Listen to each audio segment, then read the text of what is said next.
ప్రపంచ చిత్రపటంలో middle east మధ్యప్రాచ్యం మహాకీలకం. అక్కడ యుద్ధం పెరగబోతోందా? ఇది మూడవ ప్రపంచ యుద్ధానికి దారి తీయబోతోందా? మధ్యప్రాచ్యంలో యుద్ధం పెరిగిపోతే ఏం జరగబోతోంది? అసలేంటి కదా మనందరికి తెలుసు.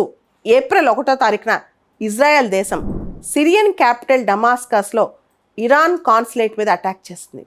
దానిలో 7 ఇరానియన్స్ చనిపోయారు. దానిలో ఇంపార్టెంట్ జర్నల్స్ కూడా ఉన్నారు, ఇరానియన్ జర్నల్స్.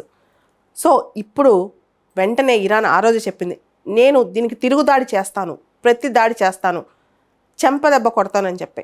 అదే దిశగా ఇరాన్ తిరిగి ఇజ్రాయెల్ పైన అటాక్ చేసింది. 300 పైగా డ్రోన్లు మిసైల్తో అటాక్ చేసింది.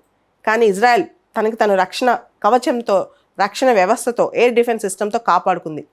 అయితే ఇరాన్ ఆ రోజే చెప్పింది, ఒకేళ గనక ఇజ్రాయెల్ దీనికి ప్రతి దాడి చేస్తే దానికి రివెంజ్ భయంకరంగా ఉంటుందని. అయినా పట్టించుకోకుండా అమెరికా, ఇతర దేశాలు ఇజ్రాయెల్ చెప్తున్నా ఇజ్రాయెల్ వినకుండా ఈరోజు ఇరాన్ పైన ప్రతి దాడి చేస్తుంది. ఇరాన్లోని ఇస్ఫహాన్ అనే ఒక ప్రావిన్స్, అదే పట్టణం కూడా, దాని మీద దాడి చేసింది. అది ఇరాన్లో చాలా కీలకమైన పట్టణం. ఆ పట్టణంలో మనం చూస్తే మిలిటరీ రీసెర్చ్ అండ్ డెవలప్మెంట్ ఉంటుంది, మిలిటరీ బేస్ ఉంటుంది, ఎయిర్ బేస్ ఉంటుంది. అంతేకాదు ఆ ప్రాంతానికి అతి దగ్గరలో నతాన్స్ యురేనియం ఎన్రిచ్మెంట్ సెంటర్ కూడా ఉంది. సో ఇరాన్కి ఈ ప్రాంతం చాలా కీలకం. ఈ ప్రాంతం పైన, ఇస్ఫహాన్ పైన ఈరోజు ఇజ్రాయెల్ దాడి చేసింది.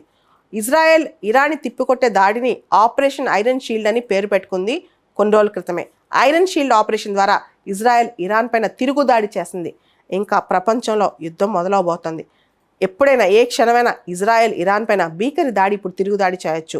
అయితే ఇక్కడ ఐక్యరాజ్య సమితి సెక్రటరీ జనరల్ ఆంటోనియో గుటెరస్ ఒక మాట అన్నారు, ఈ యుద్ధం పెద్ద యుద్ధమే జరిగే సూచనలు కనిపిస్తున్నాయి.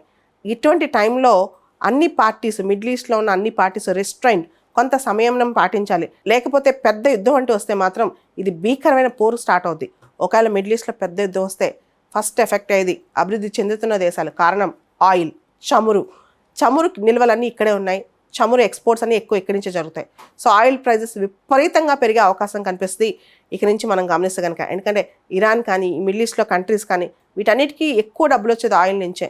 సో అక్కడ యుద్ధం అంటే మొదలైతే మనకి సప్లై చైన్స్ అన్ని డిస్టర్బ్ అవుతాయి అన్నమాట. మొదటగా ఆయిల్ డిస్ట్రప్షన్సే మేజర్ డిస్ట్రప్షన్స్. రెండోది ఇరాన్ కానీ, ఇజ్రాయెల్ కానీ ఆసియా ఖండంలో ఉన్న దేశాలు, మనకు చాలా క్లోజ్గా ఉన్న దేశాలు అనమాట. సో దీని ప్రభావం భారతదేశం మీద కూడా పడే అవకాశం ఉంది. ఓ పక్క భారత్కి ఇరాన్, ఇజ్రాయెల్ ఈ 2 దేశాలు కూడా అవసరమే. ఇరాన్పై ఇజ్రాయెల్ ఇలా ప్రతిదాడి చేయడం అనేది ఇప్పుడు ఇరాన్ ఇంకా కవ్విస్తుంది. ఖచ్చితంగా ఇరాన్ తిరుగుదాడి చేయబోతోంది, అది కూడా భీకరంగా.